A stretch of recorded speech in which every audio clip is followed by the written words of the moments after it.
స్వచ్ఛంద సంస్థలు నిజాయితీగా చేస్తున్నారు వాళ్ళు. వాళ్ళు చూసుకుంటారు, మధ్యలో నువ్వెందుకు? మధ్యలో ప్రభుత్వం బ్రోకరేజ్ ఎందుకు? ఆ సదరు సంస్థలు ఏమైనా చేస్తాయా? స్వచ్ఛంద సంస్థలు ఇప్పుడు అన్ని కులాలకి సంఘాలు ఉన్నాయండి. ఆ కులాల సంఘాలు వాళ్ళకి చేస్తున్నారు.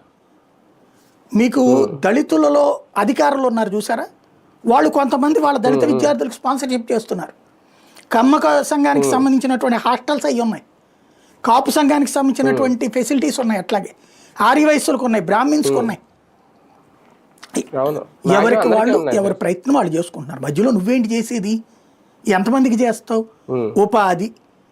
ఉపాధి అవకాశం అనేది ఎదురుగుండా కళ్ళెదురుగుండా కనబడుతోంది కదా. ఇప్పుడు దీంట్లో ఏమవుతుంది, ప్రభుత్వం ఓ 10 మందిని వీళ్ళను ఫర్ ఎగ్జాంపుల్ ఈ మెగాలు ఇట్లాంటి వాళ్ళకి ఎవరికో అప్పచెప్పారు అనుకో, వాళ్ళు 10 మందో 15 మందో తెలుగుదేశం నాయకులకు కార్యకర్తలకు కాకుండా బయట వాళ్ళు ఎంచుకుంటారా? ఇస్తుందా అసలు ప్రభుత్వం? ఫస్ట్ ప్రయారిటీ వాళ్ళకి ఇచ్చుకుంటుంది కదా. వాళ్ళకేదో 4 రూపాయలు డబ్బులు ఇచ్చేసి మేము బాగుపడిపోయామని తర్వాత ఉపన్యాసాలు ఇప్పిస్తారు. ఇక్కడ పాయింట్ ఏంటంటే, ఎవరైతే ఇప్పుడు ఫర్ ఎగ్జాంపుల్ ఒక 25,000 50,000 రూపాయలు ఖర్చు అయితే వాళ్ళ ప్రాబ్లం లేదండి.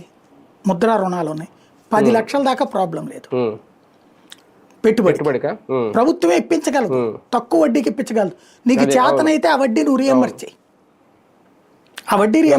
వాళ్ళు బాగుపడతారు. అంతేగాని ఇక్కడ నువ్వే ఏమన్నావు మొన్నటిదాకా, కూర్చోబెట్టి మేపడం కాదు చేపలు పట్టుకోవడం నేర్పుతామన్నావు.